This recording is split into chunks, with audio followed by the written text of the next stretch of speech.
Welcome back to New Rockstars. I'm Erik Voss, and as we look ahead at Marvel's What If, the biggest reach into the unknown is the Marvel Zombies scenario, rumored to be the 5th episode, perhaps later in the season. But this series so far has been super specific with the subtle variant moments from the MCU that led to these alternate realities. From Peggy Carter responding differently to Erskine's request, just a throwaway line we saw in the first Cap film, to episode 2, where the Ravagers abduct the wrong Earth kid for ego. So what subtle MCU moment that we all saw could have led to a freaking zombie apocalypse? How the hell was the MCU at all close to anything like that? Well, in the Infinity Saga rewatches I do weekly instead of helping my fiance plan for our wedding, I realized the opening sequence of Captain America Civil War totally centers around a deadly infectious disease that very nearly infects a massive population zone in Nigeria. A mysterious biohazard which we were never told exactly what it was. And when you rewatch those crucial minutes, not only do several possible variance points present themselves, but you get a clearer picture of the very real possibility of this disease existing in the live-action MCU as well. Hey, by the way, we have a new latest Obsession shirt inspired by What If called Cosmic Witness. It looks awesome. These are limited edition. You gotta get your hands on these because when you do, you'll get an added option to write in a custom shout out that will appear on screen in our What If after shows. So go check this out at newrockstarsmerch.com. Okay, the What If Marvel Zombies episode is based on a 5-issue run of the comics in 2005 and 2006 written by Walking Dead creator Robert Kirkman. The show's producers have said that this episode of What If draws more from its comic source material than any other episode of the series, so it helps to go back and look at what happened in those comics. That story is set in the alternate dimension of Earth 2149, but is actually one that takes place really across a couple different dimensions. The zombie virus is called the Hunger, and it arrives from an unknown superhero from another dimension and immediately affects the Avengers, X-Men, Fantastic Four, all known superheroes, turning them into flesh-craving zombies, but leaving their intellect intact so that they're still capable of communicating and, more terrifyingly, tricking their prey. So Reed Richards from the Ultimates dimension, Earth 1610, at the time the more focal home realm of the Marvel stories, gets lured into the zombie dimension by an older zombie Reed Richards. The story's great. It ends up pivoting around Magneto, the Acolytes, Black Panther, and eventually Silver Surfer and Galactus. It's an amazing read, highly recommend. But despite the claims that this episode will draw more from these comics than any other episode, which I'm sure is true, I'm not sure it's gonna be a 100% direct adaptation. The trailer footage shows a few zombified versions of the Avengers, including Captain America and Iron Man, with their motor skills still functioning just fine, but Cap at least looks super rotten in the face, classic zombie monstrous. I'm just not sure how much intellect is left up there. But more importantly, this moment at least seems to follow Bucky Barnes as a point of view character, and I doubt Marvel Studios would use this story to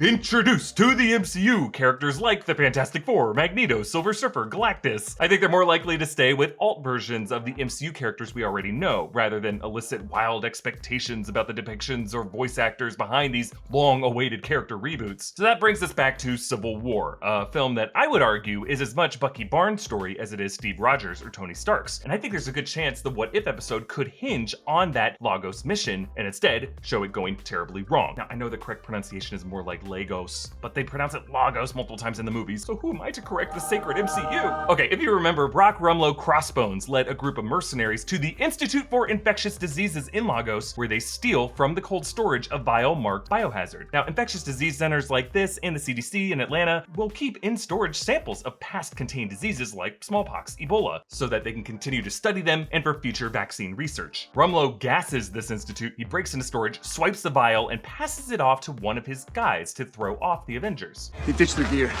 It's a shell game now. One of them has the payload.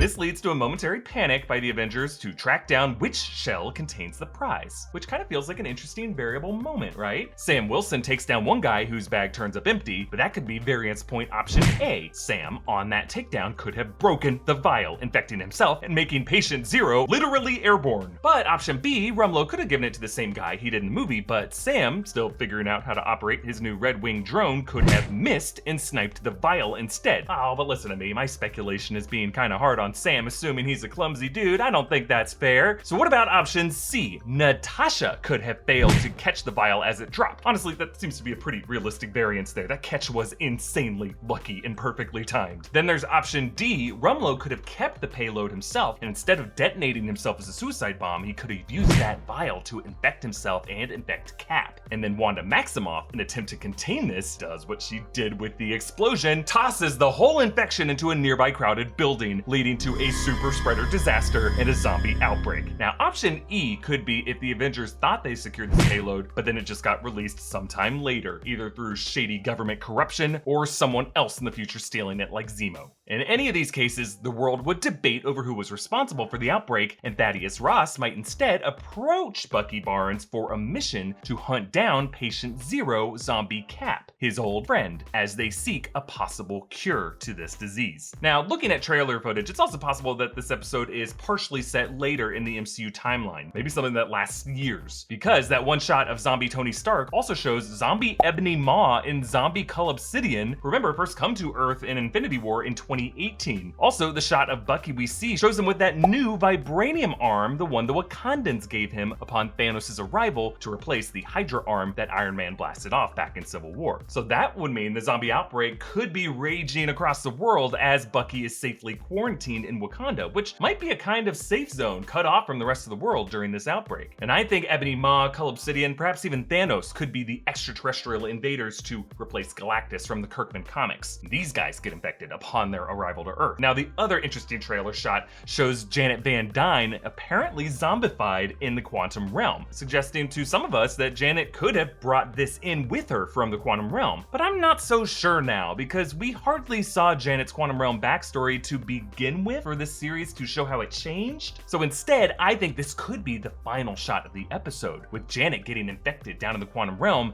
and going through a time vortex, jumping back, maybe jumping forward, either way, creating new branch timelines all infected with this zombie virus as more and more of the multiverse falls victim to this outbreak. Let me know your theories about this upcoming episode. I'm so excited for it. Again, you can support New Rockstars by checking out our merch options at newrockstarsmerch.com. Follow me on Instagram and Twitter at EA Voss. Follow and subscribe to New Rockstars. Thanks for watching. Bye.